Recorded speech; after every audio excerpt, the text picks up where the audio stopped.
Here's Cameron Bertuzzi. We should probably answer it. All right, everybody. Cameron Bertuzzi's calling. Hey. If I put you on speakerphone, is that okay? Yeah. All right, Cameron Bertuzzi, you are live on Pints with Aquinas with Joe Heschmeyer. Hi, Cameron. Hey, it's my first time being live ever. Can you put your headphones on and make sure you can hear him okay?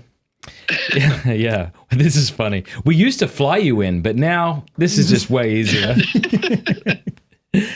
But we were talking about the comment you made earlier about Sola Scriptura. Yeah. And Joe Heschmeyer was thoroughly agreeing with your doubts about Sola Scriptura. Shocking. Yeah. I've been thinking about that doctrine and a lot of these other doctrines as well, kind of thinking through my objections to Catholicism as deeply as I can. And I was just, the other day I was reading, and I feel bad because I don't remember the name of it, Scott Hahn's book. Oh, Rome Sweet Home? When you were here, when he gave that to you, I was here with you. Rome Sweet Home, yeah. Okay, Road to Rome, is that what it's called? Rome Sweet Home. Excuse me, we just finished eating. Yeah, so Rome Sweet Home. I was reading through that, and I was reading the section on Sola Scriptura, and I just, I thought about how it kind of seems arbitrary where we draw the line of where inspiration ends. I've been getting some pushback by Protestants on my page, as you can probably understand and appreciate. But it's just something that occurred to me. This isn't like a knockdown objection to Sola Scriptura or anything. It's just something I was kind of toying around with, thinking about. Well, one of the things I decided to post it. One of the things I love about you, Cameron, is your honesty, that you're willing to say, hey, I'm thinking about this again, and it's troubling me, even though you know that you're going to have a significant contingent of your audience not happy. I love that vulnerability you have. I think that's why people like you so much. I'm like right on the line these days of like, I have people who are like really hoping for me to become Catholic. That's probably like half my audience. And then I have half of the people that like really don't want me to become Catholic. So I'm like right on that line between like both camps. And so you're right, it is kind of intimidating to like post. It doesn't matter what side it's on, if it's pro-Protestant or if it's pro-Catholic, like it's still pretty scary to post anything these days because I'm going to get a whole lot of pushback. Yeah. It doesn't matter what it is. Yeah, no, totally.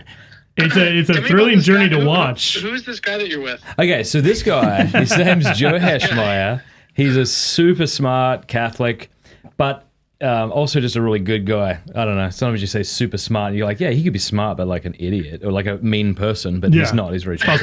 Both an idiot and a mean He's person. both an idiot and a mean person, and whatever. But anyway, I don't know why we really called you. It was just to say hi. Oh, well, I could run one of my objections or something. Yes, please. All right. Cameron Bertuzzi's objection to Catholicism. Go.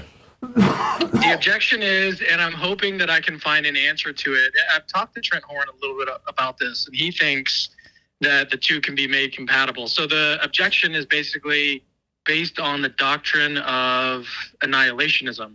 So I became convinced of this doctrine, or I lean toward it, I'll say that. And it happened several years ago at this point. I was actually I was in a debate with an atheist.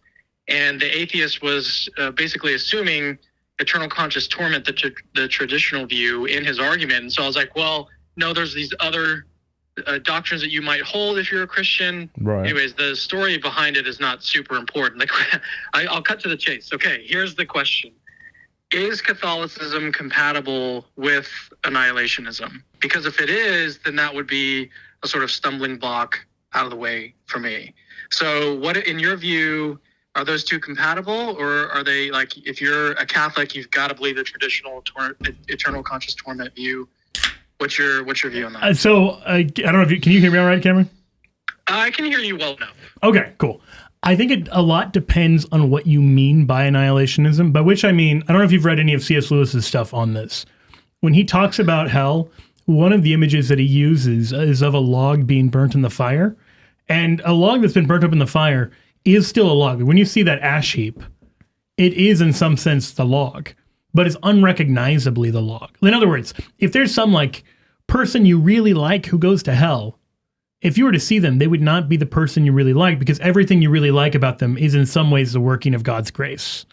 And deprived of that, you just don't have the person in the sense that we're imagining the person.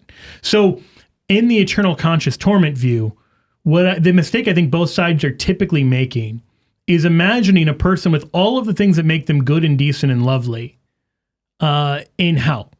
And that's actually incoherent, because the things that make them good and decent and lovely are through the participation of divine grace and the divine indwelling and everything else. And those are the very things that they're saying no to in being damned and in damning themselves. They're rejecting all that is good and decent and wonderful about them. So do you have a person in the sense that like both sides are anticipating or imagining? I think we have to really explore like what that means. So I don't know that you could have a total annihilationist view that like they simply cease to be in any way, shape, or form. But I also don't think you have the view where they, in the sense that we think of them now, are just like in hell. In the same way that it kind of, well, not in the same way. In a flip side, think about like St. Paul in 1 Corinthians 15 when he talks about the bodily resurrection. It's not true that we're just like disembodied spirits forever, but it's also not true that we get our bodies back in the senses that we have them now. We get our bodies back in some unimaginably different way that he compares to like a seed that becomes a plant. And so the negative of that is like the, popcorn kernel or something that is totally, it's no longer what we're imagining it to be, but it is still that thing in some sense. You can't see it, but I'm nodding my head. Yeah, because is your primary objection that it would be an unjust thing for God to punish someone eternally? Nope. Okay, because prima facie, I feel that way. Like I just feel it.